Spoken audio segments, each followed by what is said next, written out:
Assalamualaikum warahmatullahi wabarakatuh. Nama saya Gilang, bersama dengan Arif dan Rifki.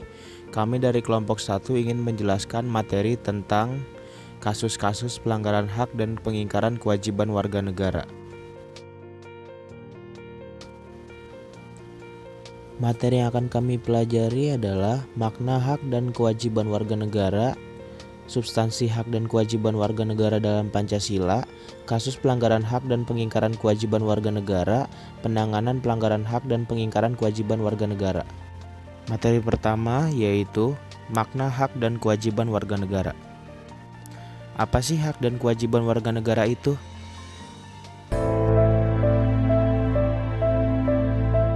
Hak adalah sesuatu yang melekat pada setiap individu yang harus ditunaikan dan dihormati oleh orang lain dan oleh negara. Sebagai contoh, hak kita sebagai manusia, kita memiliki hak untuk hidup, hak untuk mengeluarkan pendapat, hak untuk mengenyam pendidikan, dan mendapatkan akses dasar kepada diri kita sendiri. Hak adalah apa yang dibutuhkan kita untuk Indonesia. Hak itu sesuatu yang bisa kita dapatkan, bisa kita putuskan, atau bisa kita lakukan, tetapi tidak harus kita dapatkan, tidak harus kita putuskan, dan tidak harus kita lakukan. Kewajiban adalah konsekuensi yang dihasilkan dari hak yang kita miliki. Sebagai contoh, kita telah dijamin hak kita sebagai warga negara, seperti untuk mengeluarkan pendapat, kemudian kebebasan beragama, maka kita memiliki kewajiban kepada negara. Sebagai contoh seperti membela negara, cinta tanah air. Jadi intinya adalah kewajiban adalah hasil atau konsekuensi yang harus dijalankan oleh setiap orang. Kewajiban mempertahankan dan menjaga negara Indonesia. Ya, kewajiban adalah hal yang harus kita lakukan dan harus kita pertanggungjawabkan. Singkatnya, hak merupakan suatu hal yang Anda peroleh atau dapatkan. Hal tersebut dapat berbentuk kewenangan atau kekuasaan untuk melakukan sesuatu. Sedangkan kewajiban warga negara adalah tindakan atau perbuatan yang harus dilakukan oleh seseorang warga negara sebagaimana yang diatur oleh UU yang berlaku. Hak dan kewajiban saling berhubungan erat. Misalnya kita sebagai pekerja diwajibkan dan berhak mendapatkan gaji. Materi kedua yaitu substansi hak dan kewajiban warga negara dalam Pancasila. Hubungan hak dan kewajiban warga negara dapat dilihat dari nilai-nilai dasar Pancasila, yaitu sila ketuhanan yang Maha Esa, menjamin hak warga negara untuk bebas memeluk agama sesuai dengan kepercayaan serta melaksanakan ibadah sesuai dengan ajaran agamanya masing-masing.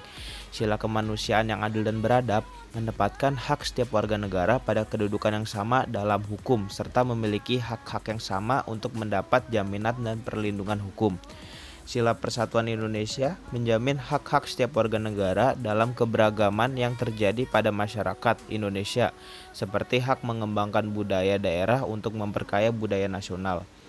Sila Kerakyatan, partisipasi politik warga negara yang diwujudkan dalam bentuk kebebasan berpendapat dan berorganisasi serta hak berpartisipasi dalam pemilihan umum. Sila keadilan sosial bagi seluruh rakyat Indonesia, mengakui hak milik perorangan dan dilindungi pemanfaatannya oleh negara, serta memberi kesempatan yang sebesar-besarnya kepada masyarakat. Materi ketiga adalah hak dan kewajiban warga negara dalam menilai instrumental sila-sila Pancasila. Nilai instrumental pada dasarnya merupakan penjabaran dari nilai-nilai dasar yang terkandung dalam Pancasila. Perwujudan nilai instrumental pada umumnya berbentuk ketentuan-ketentuan konstitusional mulai dari Undang-Undang Dasar sampai dengan peraturan daerah. Yang pertama yaitu hak atas kewarganegaraan. Pasal 26 merupakan jaminan atas hak setiap orang untuk mendapatkan status kewarganegaraannya yang tidak dapat dicabut secara semena-mena. Yang kedua adalah hak kedudukan dalam hukum pemerintahan. Pasal 27 ayat 1 merupakan jaminan hak warga negara atas kedudukan sama dalam hukum dan pemerintahan. serta merupakan kewajiban warga negara untuk menjunjung hukum dan pemerintahan. 3. Hak atas pekerjaan dan penghidupan yang layak bagi kemanusiaan. Dalam pasal 27 ayat 2 bertujuan menciptakan lapangan kerja agar warga negara memperoleh penghidupan layak. 4. Hak dan kewajiban bela negara. Dalam pasal 27 ayat 3, ketentuan tersebut menegaskan hak dan kewajiban warga negara menjadi sebuah kesatuan. Dengan kata lain, upaya pembelaan negara merupakan hak sekaligus menjadi kewajiban bagi setiap warga negara Indonesia. 5. Kemerdekaan berserikat dan berkumpul. Pasal 28 menetapkan hak warga negara untuk berserikat dan berkumpul, serta mengeluarkan pikiran secara lisan maupun tulisan, dan sebagainya. 6. Kemerdekaan memeluk agama.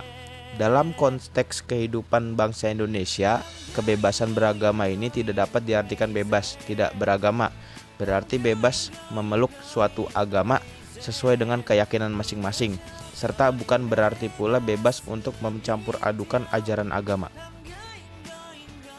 Yang ketujuh ada pertahanan dan keamanan negara, ada di pasal 30 ayat 1 dan 2. Yang kedelapan hak mendapatkan pendidikan, ada di pasal 31 ayat 1-3. Yang kesembilan ada kebudayaan nasional Indonesia, ada di pasal 32 ayat 1-2. Yang ke-10 ada perekonomian nasional, pasal 33 ayat 1-5. Yang ke-11 ada kesejahteraan sosial, pasal 34 ayat 1-4. Yang selanjutnya ada hak dan kewajiban warga negara dalam nilai praksis sila-sila Pancasila. Nilai praksis pada hakikatnya merupakan perwujudan dari nilai-nilai instrumental. Dengan kata lain, nilai praksis merupakan realisasi dari ketentuan-ketentuan yang termuat dalam peraturan perundang-undangan yang terwujud dalam sikap dan tindakan sehari-hari. Hak dan kewajiban warga negara dalam nilai praksis Pancasila dapat terwujud apabila nilai-nilai dasar instrumental dari Pancasila itu sendiri dapat dilaksanakan dalam kehidupan sehari-hari oleh seluruh warga negara. Yang pertama adalah sila pertama, yaitu saling menghormati kebebasan beragama. Sila kedua yaitu mengakui persamaan derajat, hak dan kewajiban antar sesama. Sila ketiga yaitu mementingkan persatuan bangsa di atas kepentingan pribadi. Sila keempat yaitu mengutamakan musyawarah dalam mengambil keputusan.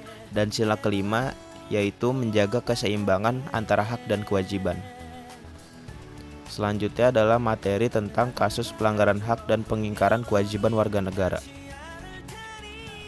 Pelanggaran terjadi ketika warga tidak dapat menikmati atau memperoleh haknya sesuai undang-undang. Hal ini terjadi akibat adanya kelalaian atau pengingkaran terhadap kewajiban baik pemerintah atau masyarakat.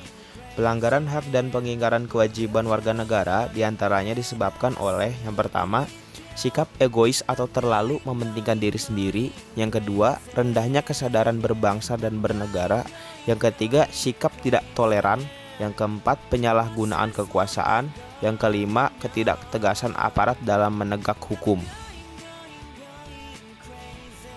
Selanjutnya yaitu kasus pelanggaran hak warga negara. Kemiskinan merupakan salah satu pelanggaran hak karena mereka tidak mendapatkan hak untuk hidup layak dan hak pendidikan lainnya. Hal ini melanggar pasal 27 ayat 2 yang menyatakan bahwa tiap-tiap warga negara berhak atas pekerjaan dan penghidupan layak bagi kemanusiaan. Selanjutnya adalah kasus pengingkaran kewajiban warga negara. Perusakan properti negara dan membuang sampah sembarangan merupakan bahwa setiap warga negara tidak melaksanakan kewajibannya sebagaimana yang diterapkan oleh undang-undang. Hal ini melanggar pasal 30 ayat 1 dan 2 yang menyatakan hak dan kewajiban warga negara untuk ikut serta dalam usaha mempertahankan dan keamanan negara. Materi selanjutnya adalah penanganan pelanggaran hak dan pengingkaran kewajiban warga negara. Tindakan terbaik dalam menegakkan hak dan kewajiban warga negara adalah dengan mencegah timbulnya semua faktor penyebab pelanggaran hak dan pengingkaran kewajiban warga negara. Terima kasih telah mendengarkan penjelasan dari kami. Kurang lebihnya mohon maaf. Assalamualaikum warahmatullahi wabarakatuh.